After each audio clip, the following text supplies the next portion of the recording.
So they always say that if you're not the smartest guy in the room, make sure you know who they are, and that's the guys up on the stage. I like to call these guys the Illuminati of Army Aviation. All right, so on my right, we've got Mr. Rick Knowlton at our Talent Management Task Force. Hello. John Bilton, who is our aviation spy in the G1 office at Headquarters Department of the Army. And then we've got Tim Slifko, who is the newly inaugurated HRC chief, assignments chief. And I think he's already got a sign above his desk that says so, thanks to Chad Tranieri. And then to my left, we've got Pat Curran, who is at Damo AV. And then we've got Paul Duffler, who is now taking over for Wade Ziegler. He is our Command Chief Warrant Officer at our SOAC. And Wade's in the back to make sure he doesn't screw up, okay? And we've got, of course, one of the smartest men I know, Steve Donahue, and he is our head guy at OPFD at the proponent for Army Aviation. So if you have any questions today, if these guys can't answer it, no one can, unless Steve Kilgore wants to, okay? All right, so I'm not gonna say much else. What I've done is I've allotted some time for each one of these gentlemen to give you like an update from their foxhole. And we'll just give that to you, and then you can take your own notes, and at the end, we should have some time for question and answer session, okay? All right, so with that, we'll get started, Rick. All right. You guys hear me okay? I think it sounds like it's putting out, so.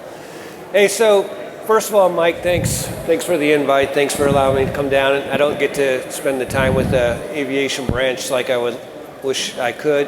It's always good to see folks in the hallways in the building when we're running past each other doing some sort of a task. But what I wanted to do is spend about 5 minutes just kind of giving you an idea of what opportunity I was given and what I've been trying to do for the last 3 years. And I want to stay away from the I word because it's really a team that does it. And some of the folks are up here and some of the folks are in the audience that have helped this along the way. But the good news I want to share is that there are things that are warrant officer specific that are happening in Big Army that weren't happening before because we've had the privilege of having the right people like General McConville and Chief Dixon Carter focused on efforts that we're doing. So just to give you a kind of a wave top of what those are, and then later if we want to dig into some of them if we have time, I'll be happy to go wherever we do on those. So I want to take us back to 2007 just for a second because I'm in Bagram and General McConville is the S. And his responsibility was talent management of not just the active Army. He was 101st commander, or S at the time.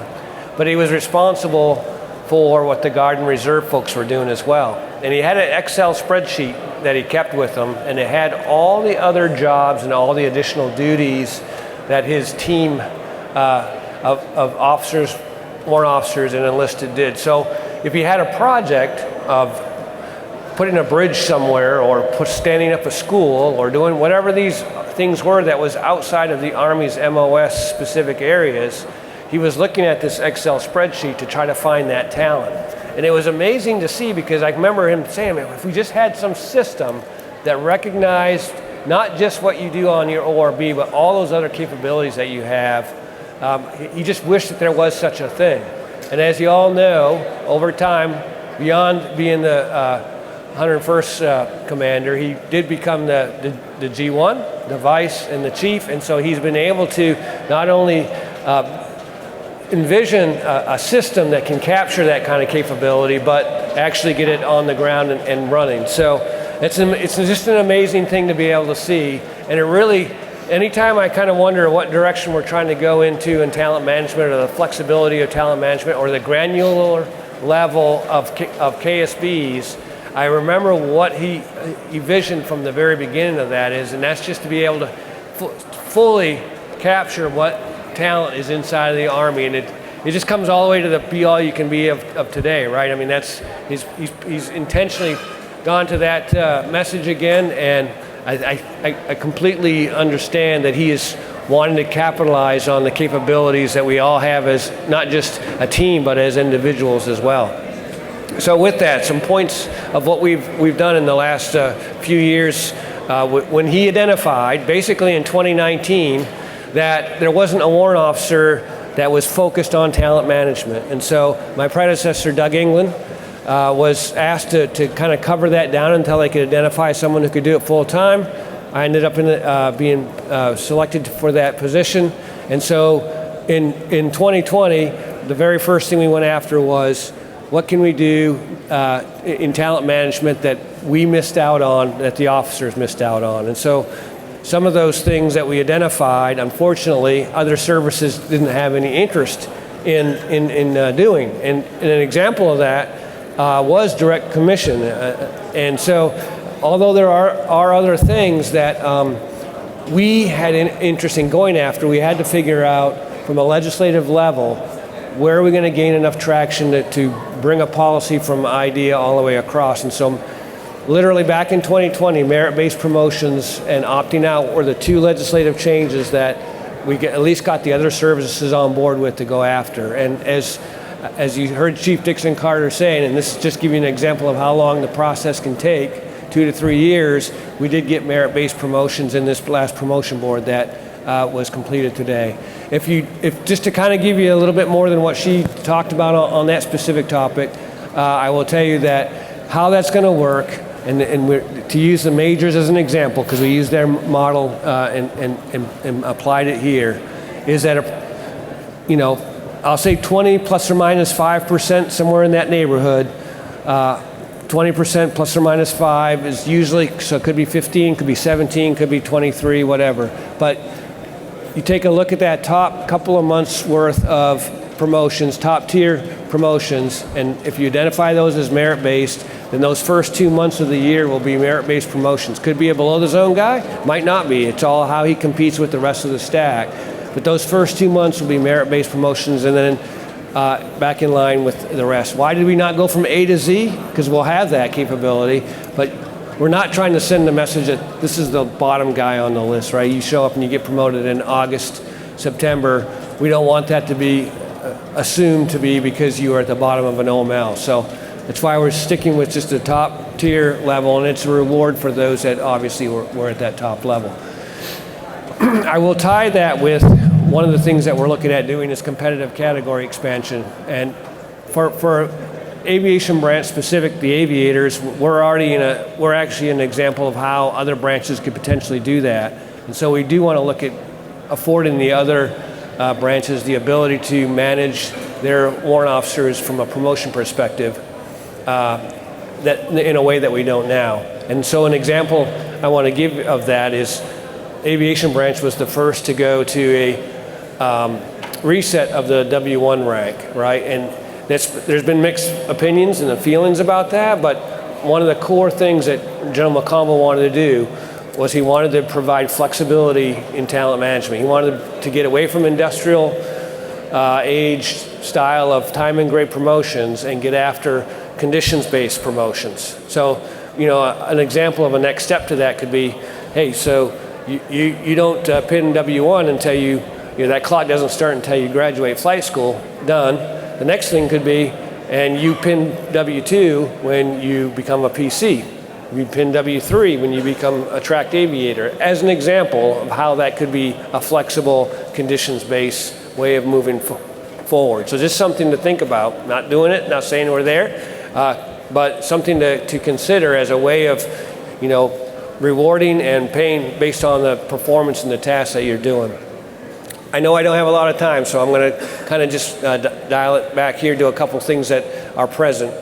We're doing a warrant officer study right now, and one of the foundational reasons for that is we haven't had a big study in 30 years. So a lot of the things that we say are anecdotal until somebody besides us with a doctorate degree says this is a legit concern that they have. So we'll be going to the top 5 bases here in the fall to sit down and talk with branches with critical shortages, and to be able to bring back some of the data that we're already collecting now on what will keep us past 20 years and what matters to warrant officers, and identifying ways that we can improve our retention and acquisitions of Army warrant officers. I do have a ton of stuff. You probably saw it on the slide earlier. I'll be happy after everybody has a chance to chat to jump into any one of them, but I'll hold there at this point. Thanks. All right, good afternoon, everybody. Mike, thank you for the chance to get up here and talk. So I work up in the Army G1, and as Mike calls me, the spy in the G1 shop.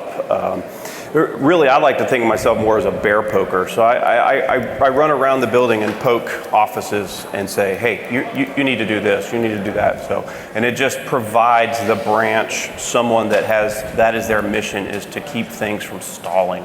And one good example of that is the bear in the room, of course, which is the bonus.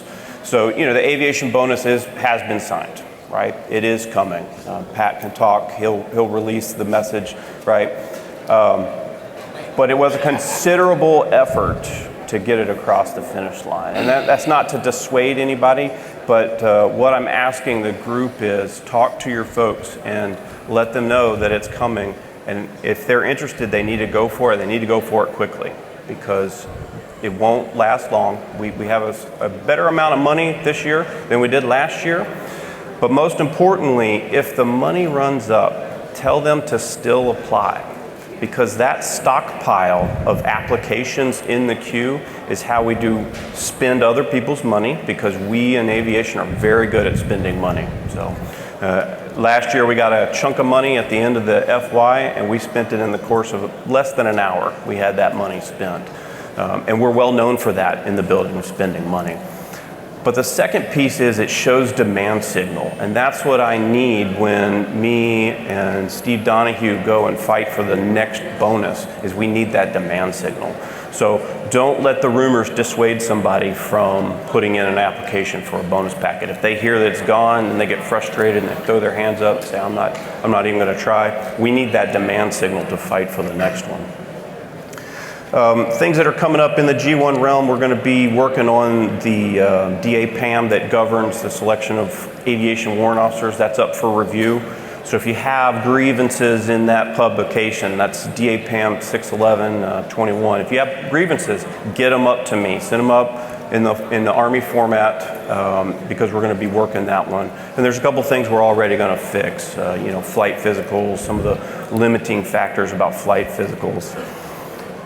The ADSO publication, so 350-100, is almost done. All right, it has gone back and forth between review processes for a while, but it's going to clarify the things, like the main one being the 10-year ADSO, the one that causes the most frustration right now. That's going to be codified into there versus a handful of memos and things of that nature that are keeping us afloat right now. And more importantly, it'll clarify some fixed-wing schooling ADSOs. That I know there are some subjects of debate about what you get if you go to a civilian fixed-wing school. So those will all be cleared up in there, but it is close to being done. Chief Dixon Carter mentioned flight school applications and the street-to-seat, the WAFT packets. Invariably, individuals that are looking to come in, they can never find someone to help them. So if they do manage to get to you and you don't know who to get them to, come to me, okay? Because my teammate is the tech warrant accessions officer, and she is previously the USAREC commander for the Warrant Officer Recruiting Command. And so between the two of us, we know exactly where to get all the answers for anything to do with warrant officer accession. So if you just need one singular point of contact to get someone to, send them to me and I'll get them straightened out. I'm going to give the rest of my time to my comrades, because anything else that happens in the G1 is not really all that fun to talk about. So again, poke the bear, right? That's what we say, poke the bear. So. All right. All right, Tim Slifko. I'm the new guy at HRC, taking over from Chad Trineri. Been up there about a week and a half, so we're still working through some transitions, although the cell phone's in my hand and he put out the worldwide email. Chad is in the background, still helping out with some things here, work through it. So a couple things to put out. 2302 is completing. We're almost done there. We've got most of that settled up here, and we're working on 2401. So we're about ready to kick that off here on 5 May. So we have expecting minimal manning or minimal movements, has been mentioned in the past, specifically DROS driven and or PME or specific track specialties that we need in certain gaps within the cabs. So again, it opens up next Friday on May 5th and closes on May 25th. Back to 2301, most of the RFOs are completed. I know that's been a question they've had up there, so we're still working through that, but most of them should be completed. Fiscal year 23 CCWO panel wrapped up last month. We want to say congratulations to our selections for Tim Shrewsbury going to 82nd, taking over from Jared Hurdle, and then Justin Watts for 25th cab with Dan Lynn next summer. So good news story there. Chad's working on the analysis and going to develop, sort of the report for that and send it out to the CCWOs when it's complete. Trends continue to be from the last couple years is our W5s or WOPs that have worked in the W5 positions within the brigade and staff, and then of course the senior-raters comments that announce the future CCWO potential that somebody has continue to be the two top things that we're looking at on the panels. MILPER for fiscal year 24 CCWO panel, I'll push that out later this summer, and then the position to be planned out or panel for that will be to be determined, and that'll be based off of CWAB's input that we'll have over the next couple months here with that. All right, moving on, aviation dashboard. I use it in my previous CCWO jobs, but if you guys are used to the monthly aviation dashboard, branch aviation dashboard, we've changed that up. It'll now come out quarterly, and there's going to be a little bit of different change in the format. Obviously, going quarterly seems to be a little bit more beneficial for the amount of data that doesn't really change as frequently, but also we're dealing with a lot of significant hurdles. If you've heard it 100 times, you'll hear it 101 more times about IPSA has been a big challenge for everybody up there at HRC across the board. All right, next thing, manning. Okay, so with that dashboard that you'll see, manning in aggregate appears to be somewhat healthy. But when you break it down, obviously, we still are dealing with the age 64 IP and MTP shortage across the board, still floating around the 50% range. So, those officers that are short in the companies, and that one IP when there's supposed to be two is 50%, tasking there. He's pulling all the loads. So it's important for us to mentor and make sure our brigade commanders and our battalion commanders and staff know that, we got to continue to work to build in that gap from our over-assessment, or our under-assessment a couple years ago, and improve the year groups in the future by making sure guys are progressing. We're getting the hours for them. We're identifying them for the tracks and filling those gaps from within. So just a message to continue there. Stabilization was mentioned earlier. From what I understand with our office here, and I've seen as the CCWO coming into the job, we're continuing to work through the 60-month time on station.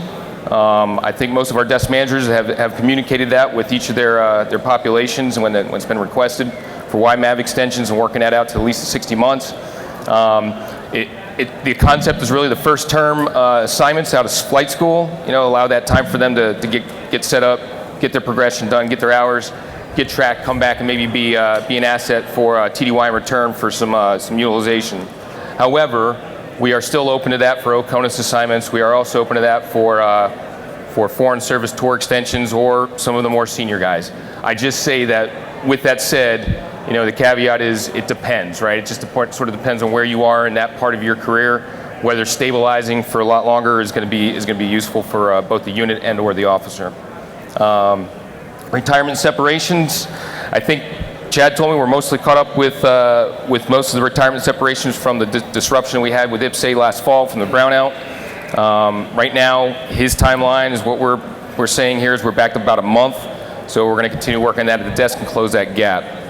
Last couple things here. So Warrant Officer 1 reset, W1 reset, from our office and from our desk concerns right now with that is we've had a recent event where we had some erroneous promotions, right?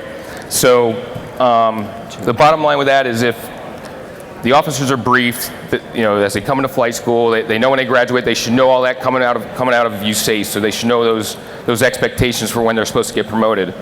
So if they open up and they see in IPSA that they've been promoted to W2 a year earlier than they're supposed to, that they need to raise the flag and they need to talk to their leadership, their senior warrants, and or out to the desk and make sure they get that rectified. Because bottom line is it's going to be caught, and there's going to be a reduction in money. We're going to have to pull out stuff back there. So develop and mentor our young warrant officers into being professional and understanding how to manage their career early. And that's one of those things there, is keeping track of that stuff there. So just want to tap down on that a little bit here. And then last thing, another thing from our office, and I think you guys have heard it before, is if you're senior warrants and mentoring guys, is every move cycle, the desk managers send out an officer identified to move note and an email, and it identifies all the key steps to get ready for the move cycle.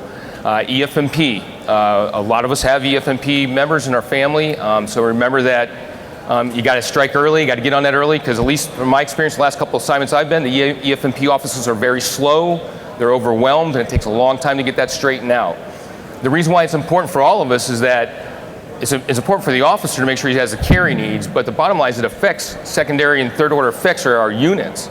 Because now a unit that gets hired, if we don't catch this before the marketplace kicks off and he matches, I think we all know now he's going to an assignment, we find out that the EFMP didn't work, and now that commander of the brigade that he's supposed to go to, the current unit, and then there's another officer that's going to have to make up that gap somewhere else, and we're going to have to pull off a promise that we had for a match for him. So anyway, please make sure that we're hitting up our people who are identified to move with the EFMP requirements to get that taken care of. That's all I have. Up to you, Pat. It works. It works. Hey, good afternoon. I'm Pat Curran. I'd like to thank Mike for putting me behind this podium. All you see is my shiny head, but I'd ask that if you brought any rotten fruits and vegetables in to throw at me, please throw them in the trash can. In case you are not aware, at Demo AV, we are having a big cycle change this summer. A lot of personnel are moving out, so all of your misdirected anger and frustrations can be placed into Scott Slider's inbox. Scott, if you could please stand up and show your face to everybody here. That's the man. Stop sending dirty emails to me and getting mad at me. General Taylor is done in the office after this week, so if you have any pressing issues that require General Taylor's attention, it's going to have to wait. But we do have a Deputy Director, Colonel Mark Ott, that can help get things across the finish line. All right, so these guys took up a lot of time. I want to see if anybody out there, before I start talking about, you know what, the elephant in the room, thank you, John, the bonus. Does anybody have questions for Demo AV that I could possibly answer while I'm sitting up here? Any interaction would be greatly appreciated. How much money are you going to give us? How much money? All right. There's no change in the dollar amount this year for the bonus. Now, thanks. We're just going to go ahead and get right into the bonus, okay? The Assistant Secretary of the Army Manpower Reserve Affairs signed the authorization memo for the bonus last Friday. All right, so that means we are authorized for it. Unfortunately, in the building, there are multiple steps to getting things across the finish line. General Taylor signed the implementation plan today, and we are working on getting the XORD ALAR Act published.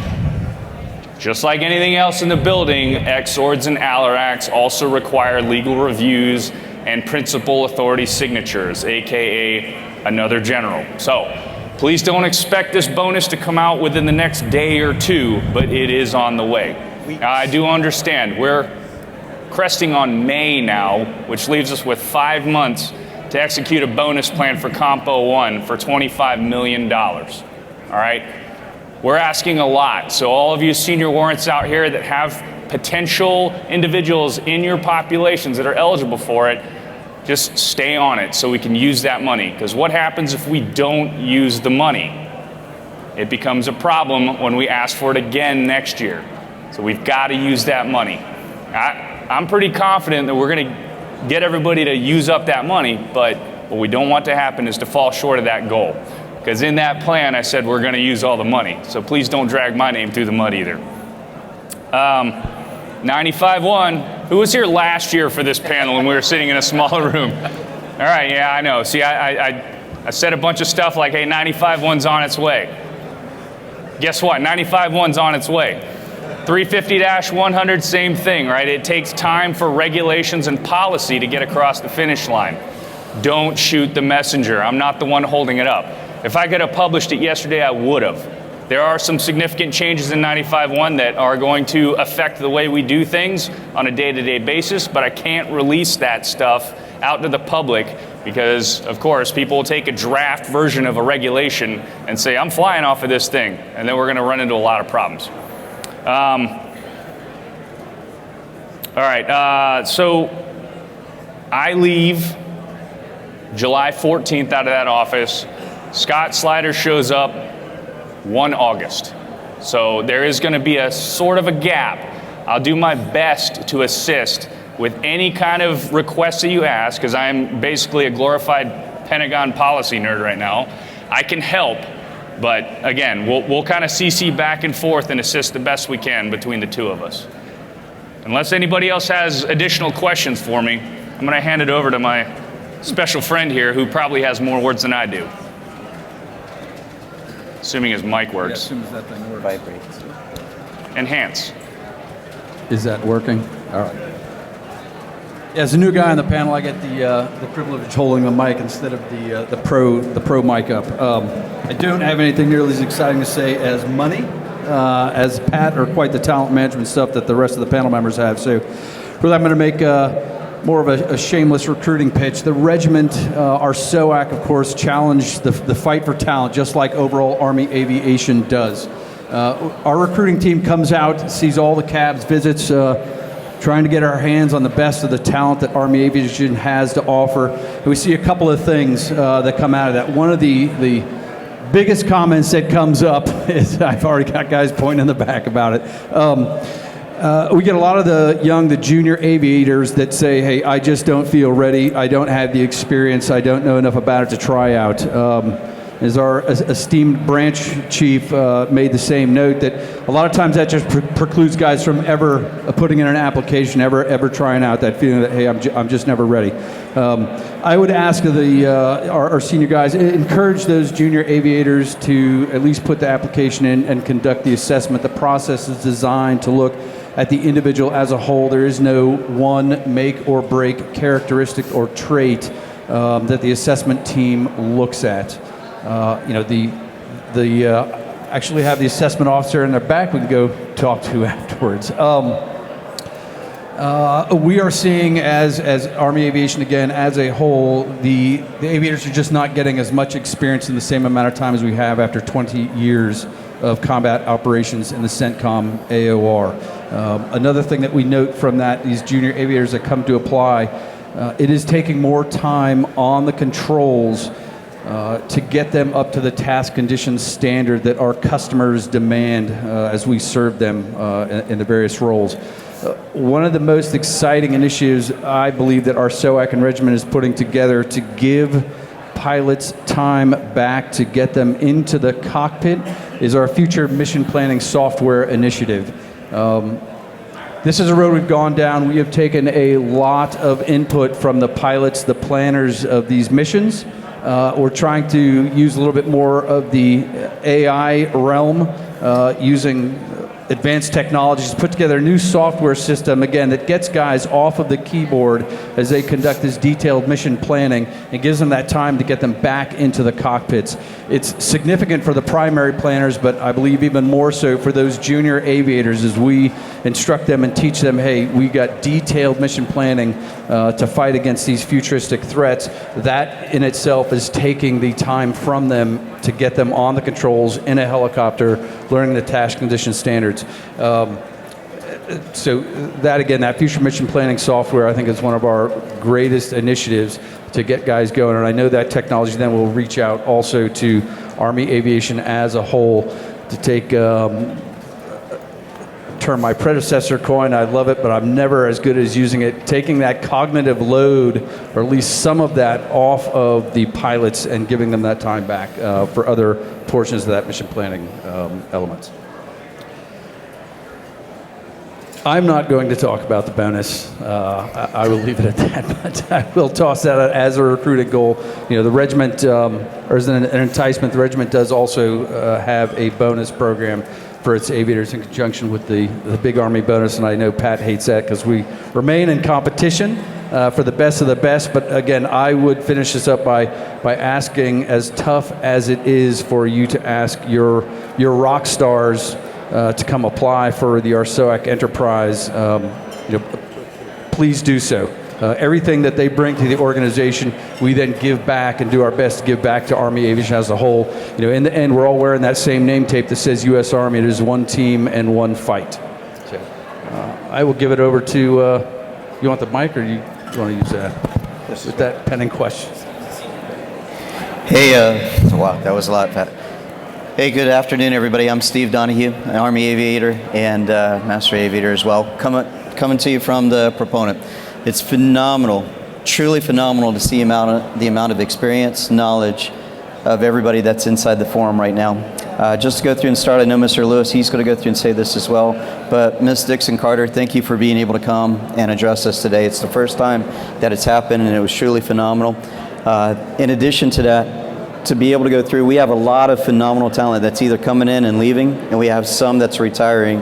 I truly want to go through and say thanks and recognize Chad Trineri and everything that he's done.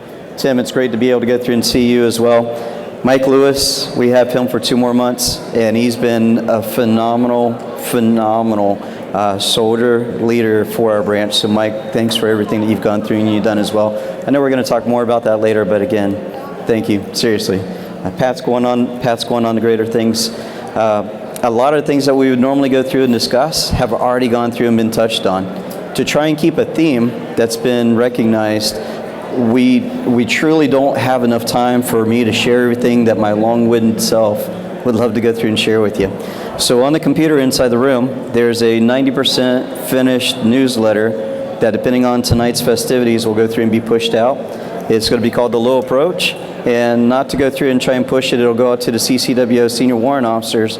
It'll highlight most of the items that we've talked about, with discussion items, the so what associated with it, objectives and other initiatives that are either past, current, as well as coming in the near future that our aviation soldiers should go through and be aware of. It's really a tool for the senior warrant officers, CCWOs, to make sure that all of our aviation warfighters, all of you and your soldiers are best informed.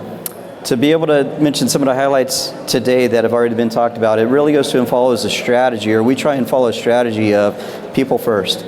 And it's not just the aspect of how do we take care of our family, our friends, because the Army has that initiative, but going along with what Ms. Dixon-Carter and what Rick Knowlton went through and mentioned earlier, when we talk about sessions, we have a phenomenal initiative that we call the Aviation Branch Awareness Program. 10th Cab, 101st, our SOAC have been phenomenal players along with Compo 2 and Compo 3, helping us go to air shows. And for the last 2 years, we've gone through and had the massive, or the #1 and #2 most lead event for recruiting events for the Army. And that's going through and that's paying back for us. That's one of our ways that we're trying to get after our sessions, and we're trying to go through and recruit. Why do I mention it? We're going to continue doing that for the near future, and we're going to reach out to you and your combat aviation brigades, trying to go through and get support, not only static displays and aircraft, but that's how we tell our story and we gain that interest for new aviators. For the last 2 years, street-to-seat applicants have been staying right around 90%. For the last 2 warrant officer selection boards, that's now dropped down to 60% selection rate, meaning that we have more competition and more highly qualified or more qualified civilians that actually go through and gain interest. Now to go through and I'll share later a sidebar of why the percentage is so high, because it is high, especially when you go through and you look at in-service selections, those of us that were prior service members, Army, Navy, Air Force, and Marines, and that selection rate is all the way down at 30%, one of the lowest that it's gone through and been in most of our careers. Truly, there is a high interest of phenomenal talent wanting to go through and do what we're doing, and we're trying to go through and help those soldiers not self-eliminate, but be able to find a way to get to yes and help them be able to join our profession of what we're going through and doing. In addition to that talks about the aviator story, but what about our techs? There's a couple initiatives that are going on that first go through and address the Army 2030, because we've had some recruiting challenges for the Army over the last couple of years, and we're experiencing them now. What is that going to manifest into until 2030? Well, an opportunity that's going through and creating, not only besides direct appointment, direct commission, and a pandemic, how that's gone through and influenced that, but a DA initiative that's ongoing right now is how we can broaden the prerequisites for our tech specialties. Now, it's important to go through and use the term broadening, because we're not reducing the standards. Instead, what we go through and look at today as an example is we say, hey, you have to be this rank with this many years of experience. And usually that equates to this many reps and sets, hence experience, knowledge, skills, abilities, and behaviors. Instead, what we're trying to go through and do is expand that to be able to capture those soldiers that maybe exist outside of that rank, that time in grade, or that time in MOS, but possess the possess the experience, possess the KSBs, possess the talent that we want and we need inside our formations. We already go through and do this inside the proponent. It's what we go through and we call crosswalk, where if we have, for instance, an E4 soldier that's not an E5, doesn't meet the prerequisites, or doesn't have the time inside the MOS, we go through and we identify those items that are inside 61121, and we're able to go through and expand that and see, do they have equivalent level of knowledge, skills, ability, an equivalent level of talent? And if they do, we recognize that, we recommend endorsement and allow them to still go through and compete and maybe be selected to do what we do. To take that a little bit further, how the Army is going through and looking at that is next fiscal year, we're not only going to take those new expanded or broadened prerequisites that include other measurable items of reps and sets, but we're actually going to go through and test it out. Every branch is going to go through and do it. If you want more details about how Army Aviation is going to do it, go through and grab me off on the side, and I'll be able to give you some clear examples. Things like job books, maintenance readiness standards, and things like that go through and help us out, but there's a whole laundry list of more things. Once we go through and we grab our soldiers, you've heard PME mentioned a couple times. It's great to go through and have Steve Kilgore sitting inside here. He's the gentleman in the white suit over on your far left. Not only did he go through and take the initiatives that he was working at CAC and bring those to Army Aviation, but he's been able to take initiatives we've been working on for the last 2 years and truly accelerate those. It's how we're investing in us, or those that are going to go through and come up behind us. How do we sharpen them? How do we deepen them and give them greater opportunities doing kick butt Army Aviation stuff, that deepening within our skill sets? We have those initiatives that goes through and includes what you heard earlier, the Aviation Warrant Officer Intermediate course, which happens between W1 and W3. We're going to go through and continue modifying the advanced course, and where we're going to see a lot of development is with what we currently call our Aviation Warrant Officer ILE follow-on course. It's a 3-week follow-on course for us, but that's eventually going to transition in title to being called the Aviation Warrant Officer Senior course. And it's not only going to go through and focus on us getting together, sharpening our aviation knowledge, but the objective is to be able to have follow-on talent objectives. For instance, standing up a maintenance examiner course at Fort Rucker. You've already gone through and hopefully heard about the Advanced Tactics Instructor Pilot course, where we're going to go through and take our AMSO and our instructor pilots, and we're going to have a Senior Tactics Instructor course. We have something for every single one of our specialties, and it's truly phenomenal where we're going in the future to be able to go through and make our branch sharper with phenomenal talent and warfighters. Again, those are just some teasers that'll be inside that newsletter and things that we can go through and we can talk to you offline about. You've heard the bonus, how we go through and retain our talent. There's a lot of other initiatives that go on along with that as well. I just don't want to go through and take everybody's time. The 2 or 3 last things that I want to go through and mention is, throughout most of my career in Army Aviation, and when we talk across all of our compos, we've gone through and we've struggled a lot of times with aviator strength. That goes through and it has a balance, because where we've been committed across the world, it also has to go through and contribute to us being the most expensive branch, and where we go through and where we contribute to Army Aviation. With that shortage, what I'll ask you to go through and do is just know that the fix is in place. We've been assessing not only regular Army, National Guard, and Reserve, but we've been over-assessing close to between 100 and 150 extra aviators every year since 2016. They've been going through and coming out since 2018. We've increased authorizations in the regular Army close to 400 over the last 2 years. And so every time that we got strength up around 98%, we really did get that high in all of our formations. We would grow, recover, grow, recover. What's the so what about it? This September, if not first quarter fiscal year 24, we're going to be incredibly healthy in our formations for aggregate total strength of warrant officers. Some of those are an overpopulation that's still inside Fort Rucker, but they're coming out in droves. For instance, we've gone through and we've attrited close to 30 soldiers over the last month and a half through UQR, retirements, and stuff like that. In addition to that, though, we've also brought in more than 75 brand new aviators graduating from flight school. Now there's risk associated with that as well, and that's what I really want everybody in here to go through and know. The so what of the story is we still have gaps, more than 400 track vacancies gap that will go through and exist between our W3 and W4 ranks. Those are not going to go through and get better over the next year or two. We just can't make brand new W3s and W4s. Basically the resolution, the fix to that is that overpopulation that we've gone through and been over-assessing to get healthy, to get well in Army aviation. So when are they going to go through and mature? For the regular Army, that's going to be between fiscal year 25, 26, and 27. And at the end of 27, unless there is a dramatic and a massive amount of attrition that we haven't ever seen in Army aviation, our formations are going to go through and be healthy. What about the National Guard and the Reserve? They're about 1.5 to 2 years behind that, but that resolution and that fix is coming as well. I'm going to be out of time. I could stay up here all day. It's phenomenal to be able to go through and see everybody. Let me go through and close by, I know he's standing over here in the back. Mike, Maine, can you stand up for a moment, please? Come July, Mike will go through and be backfilling me, pushing me down the stairs because we got to make opportunities for new warrant officers to become senior warrant officers. So I'll be retiring. I just want to go through. Mike is phenomenal talent as well. I've used that term about 8 times already, but we're truly blessed to be able to go through and have Mike come and see the proponent. I'll be here the entire rest of the week.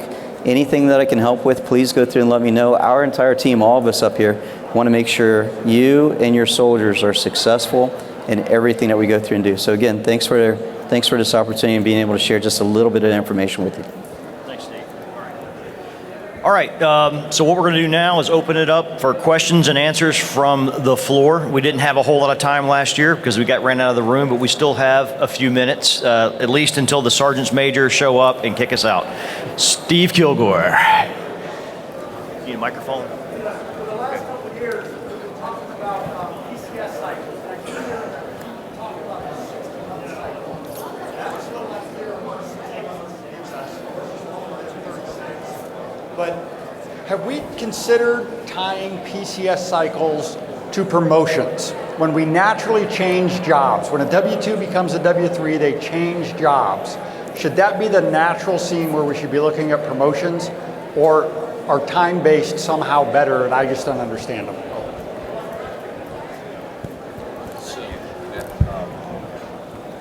So as far as tied into the promotions part, I'd probably defer that maybe for discussion with Steve. As far as the accomplishment of the 60 months, what we're looking at, again, I sort of said earlier, it's, every officer is going to have a different requirement why they would stay longer, what they should stay for. Not everybody should. Sometimes they need to move on. Our senior warrant officers in that 3 realm been tracked for a little bit. They may need to go challenge themselves for the next assignment at the battalion level, whatever's available. So getting on a move cycle makes sense. Steve, I'll push it over to you as far as like what you think and what you guys are managing for the tying to promotion part of that. Absolutely. Mr. Kilgore goes through and asks a phenomenal question, and the quick answer is yes, but we haven't given it the attention that we want. 2 initiatives that the branch wants to be able to move forward with, and actually it's kind of a leading question. Steve knows a little bit of this already. Thanks, Steve. Is we want to be able to do 2 things. One of those is we want to be able to go through and tie PME associated with promotions as well. Instead of us just going through, and this is a change in culture, it really, the authorities and the regulations are already set up in, say, the AR 350-1 of when our soldiers are going to attend PME, but we've been accustomed to being under strength and also have an extremely high op tempo to where we had to go through and accept 1 or 2 risks. It was either going to be mission failure, which was not really a true assumption, or it was going to be missing out on PME. And so more than the last 10 to 15 years, with the exception of a 3-year time period, we've gone through and we've been able to prioritize op tempo as well as being able to meet those mission requirements. And we've had to. That's truly what we had to go through and do. In addition to that, it didn't help that our PME, we had some gaps, we had some lack of relevance and focus, but being able to have leadership from the chief, from Mix Dixon Carter, from Mr. Lewis, and others to be able to emphasize, shape, and modernize our PME is allowing us to get there. So staying on topic, to be able to go through and get back to what we would like to do is be able to return PME during the modernization efforts with execution fiscal year 2016. Around that time frame, reestablish PME associated with promotions and HRC, at least on the regular Army Compo 1, being able to go through and manage when soldiers attend that, at least when we talk about individual development. When we talk about talent management or functional training like instructor, maintenance, safety, and survivability, that's going to be more requirement and talent driven of where we need to go, because we are going to have soldiers that are prepared to be able to go to the maintenance examiner course as a W3, and we don't want to make them wait till W4. Anyways, we want to be able to go through and tie that with promotions. It makes it more efficient for the Army. We save money, we gain relevance, and we develop our soldiers as we're going through and promoting them to be successful in their next job. The second piece associated with it is being able to go through and manage our jobs associated with that. If we have our knowledge, skills, abilities, attributes, and our positions are truly based off of really what our rank is, if we go through and get the first part right, we can go through and get the second part right, where we can hopefully align assignments. The soldier stabilization plan of transitioning to a 5 to 7 year assignment works phenomenal with our tech and our aviator promotion skill sets once you go through and transition from W2 to 3 to 4 to 5. Hopefully that'll go through and be identified during the RAND study as well. That's where you want to go through and go, but the second part of that is there's a lot that's happening right now, and it truly doesn't have the emphasis or focus on what it should go through and do, and that'll be one of our primary objectives that we try and capture over the next year. I hope I answered your question, Steve. Thanks, Steve. Any other questions? With all the smart folks up here on this stage. Yes, sir.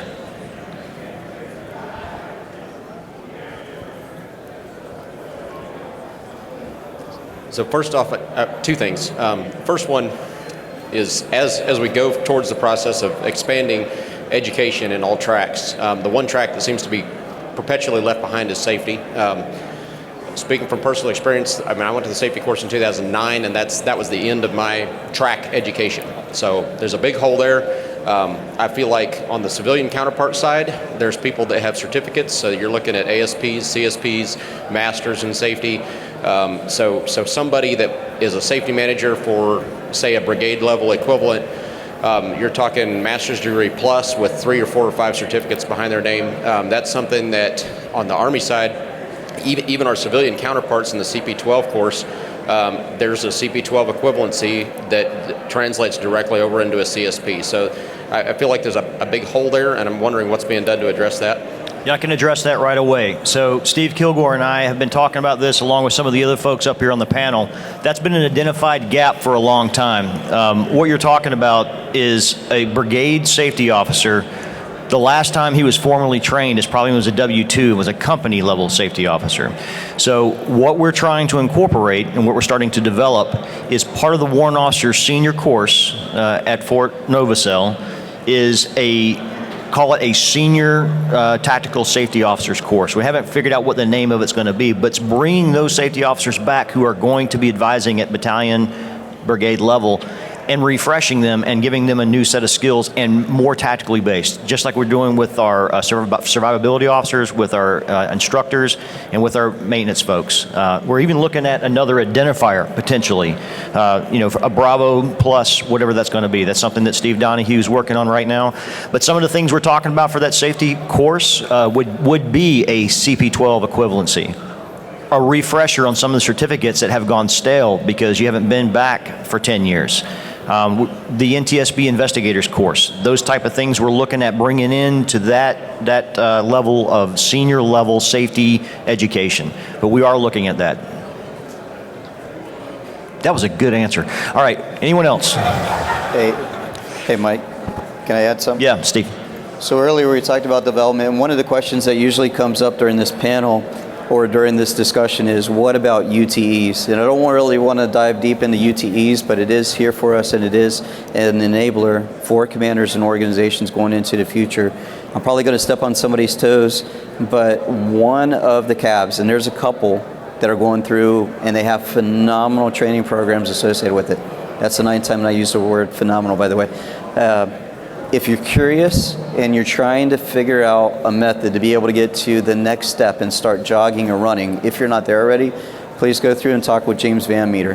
10th Cab has a UTE Academy. It's basically, it's like a formal POI, a CMP that goes through and rotates soldiers in and out from academics, training through the modules in each one of the aircraft, and gets them from basically a star, stud, studette, pilot in command to a fully qualified UTE. Again, I know other cabs are going through and doing great programs, but if somebody or one of the organizations that's out there is trying to figure out how to get over that first hurdle or how do we organize and shape everything, Helm, 25th Cab is another one. Dan Lynn that I know is going through and doing truly phenomenal. I think they have a one-on-one competition that's going on to see who's going to go through in talent. 101st is jumping ahead of it. These are just some of the expertise and some of the talent and some of the programs that are already going through and executing. So thanks, Mike, for being able to go through Not and to point bounce that out. back and forth, but every time I speak to the safety officer course at the CRC, I encourage those safety officers to pursue the UTE program. That's a lot of pilot and command talent out there that's going untapped. So we can tap into that resource and take some of the burden off of our tactical trainers and get those safety officers. I learned a lot from my safety officers, whether it was wiggling the sticks or developing what I call, or they used to call, the 99-year plan. If it wasn't part of the 99-year plan, it shouldn't be part of my plan. So there's a lot of talent out there. We need to step those folks up. All right. Mike, I've got something to add. See if this thing works still. Hey, about the UTE progression, right? I know there are great programs out there to develop UTEs, and one of the things that we're working on in the building is discussing with USASA and the FAA on how the path forward for UTEs is going to translate to CFI, CFII certification, right? MILCOMP testing for those individuals. Because the way the FAA orders are written, they specifically state instructor and examiner. There's nothing in there that says UTE. However, as we all know, once you go through all those UTE modules and you go through FOI and you understand how to instruct and evaluate tasks, you should be given that MILCOMP, and that's what we're working on in the building as well. So please put that word out to your formations so they understand that there is a possibility here in the near term. I've given up on saying dates anymore, so I've quit on that. That they will get a MILCOMP CFI, CFII out of it.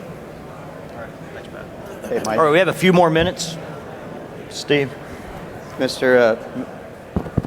Nally went through and he helped highlight one of the things. Do we have any fixed-wing aviators inside the forum, inside the group here?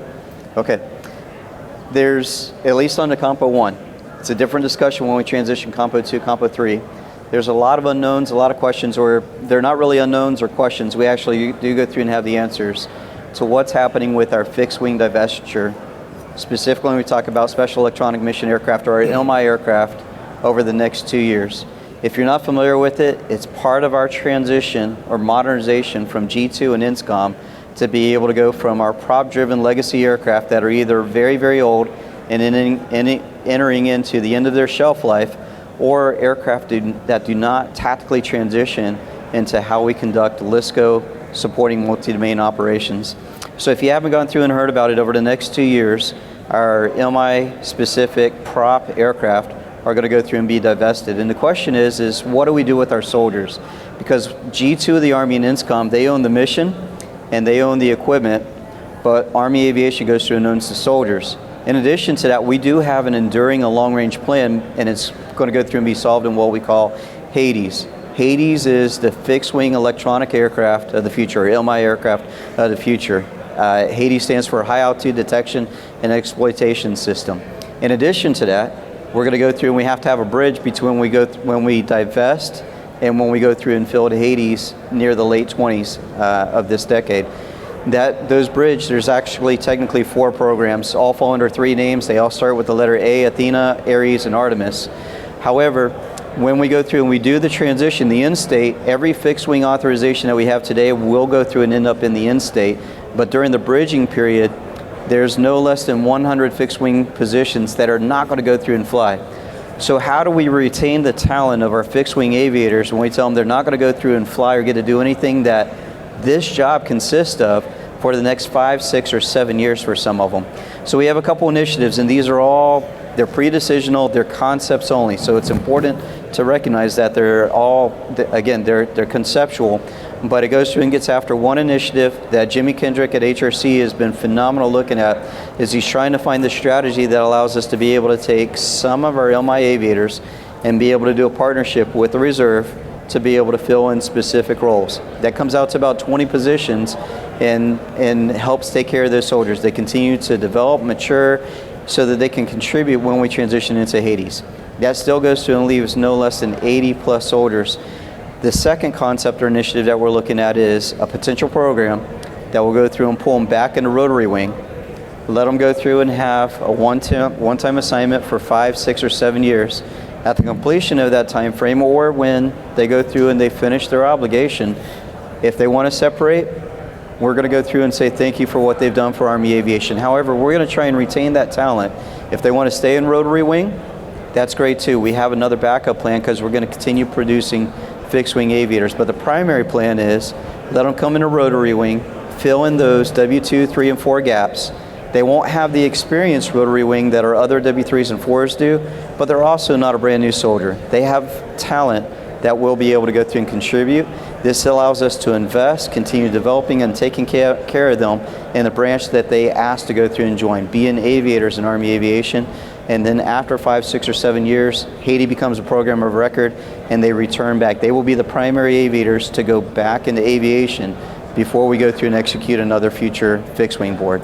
But hopefully that just goes through and answers some of the questions of what we're trying to go through and do with our fixed wing population during this divestiture that is definitely evident. It's on front page news, and we're not trying to go through and hide anything. Again, if you want more details, come find me and we'll dive even deeper into that conversation. Thanks, Mike. Thanks. Any other questions?